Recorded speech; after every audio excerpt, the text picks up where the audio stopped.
13 ईदगाह। रमजान के पूरे 30 रोजों के बाद आज ईद आई है। कितना मनोहर, कितना सुहावना प्रभात है। वृक्षों पर कुछ अजीब हरियाली है, खेतों में कुछ अजीब रौनक है, आसमान पर कुछ अजीब लालिमा है। आज का सूर्य देखो, कितना प्यारा, कितना शीतल है, मानो संसार को ईद की बधाई दे रहा है।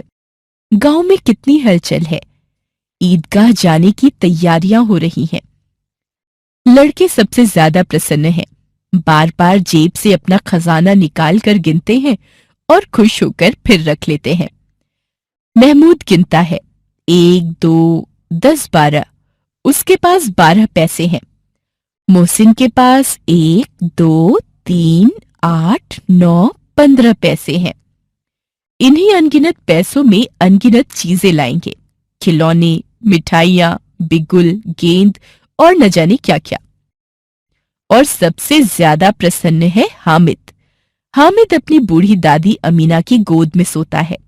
हामिद के पांव में जूते नहीं हैं, सिर पर एक पुरानी धुरानी टोपी है जिसका गोटा काला पड़ गया है, फिर भी वह प्रसन्न है। अभागिन अमीना अपनी कोठरी में बैठी रो रही है। आज ईद का दिन है और उसके घर में अन्न का एक दाना तक नहीं। आज उसका बेटा आबिद होता तो क्या इसी तरह ईद आती और चली जाती। लेकिन हामिद, उसके अंदर प्रकाश है, बाहर आशा की किरण। हामिद भीतर जाकर दादी से कहता है, तुम डरना नहीं अम्मा, मैं सबसे पहले आऊंगा, बिल्कुल न डरना। अमीना का दिल कचोट रहा है। गांव के बच्चे अपने अपने पिता के साथ जा रहे हैं। हामिद का अमीना के सिवा और कौन है। उसे कैसे अकेले मेले में जाने दे। उस भीड़ भाड़ में बच्चा कहीं खो न जाए। 3 कोस चलेगा कैसे, पैरों में छाले पड़ जाएंगे, जूते भी तो नहीं हैं। वह थोड़ी थोड़ी दूर पर उसे गोद ले लेती, लेकिन यहां सेवैयां कौन पकाएगा। पैसे होते तो लौटते लौटते सब सामग्री जमा करके झटपट बना लेती। यहां तो घंटों चीजें जमा करते लगेंगे। गांव से मेला देखने और बच्चों के साथ हामिद भी जा रहा था।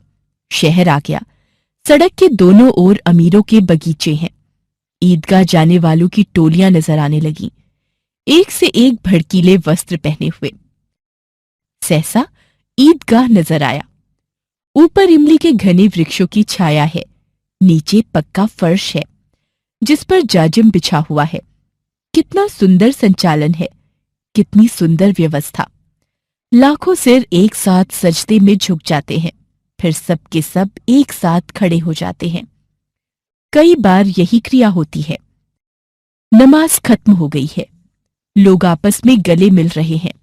तब मिठाई और खिलौने की दुकानों पर धावा होता है। हामिद दूर खड़ा है, 3 ही पैसे तो उसके पास हैं।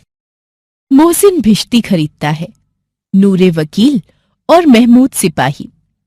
हामिद ललचाई हुई आंखों से खिलौनों को देख रहा है और चाहता है कि जरा देर के लिए उन्हें हाथ में ले सकता। फिर सोचता है, मिट्टी के तो हैं, गिरे तो चकनाचूर हो जाएं। खिलौनों के बाद मिठाइयां आती हैं। किसी ने रेवड़ियां ली, किसी ने गुलाब जामुन, किसी ने सोहन हलवा। सभी ने मजे से खाए। हामिद के पास 3 पैसे थे, पर वह कुछ लेकर नहीं खाता। ललचाई आंखों से सबकी ओर देखता है। मिठाइयों के बाद कुछ दुकानें लोहे की चीजों की है। हामिद लोहे की दुकान पर रुक जाता है। कई चिमटे रखे हुए थे। उसे ख्याल आया, दादी के पास चिमटा नहीं है। तवे से रोटियां उतारती हैं तो हाथ जल जाता है। अगर वह चिमटा ले जाकर दादी को दे दे तो वह कितनी प्रसन्न होंगी। फिर उनकी उंगलियां कभी न जलेंगी। खिलौने से क्या फायदा, व्यर्थ में पैसे खराब होते हैं। जरा देर ही तो खुशी होती है। उसने दुकानदार से पूछा, यह चिमटा कितने का है। दुकानदार ने कहा, 6 पैसे लगेंगे।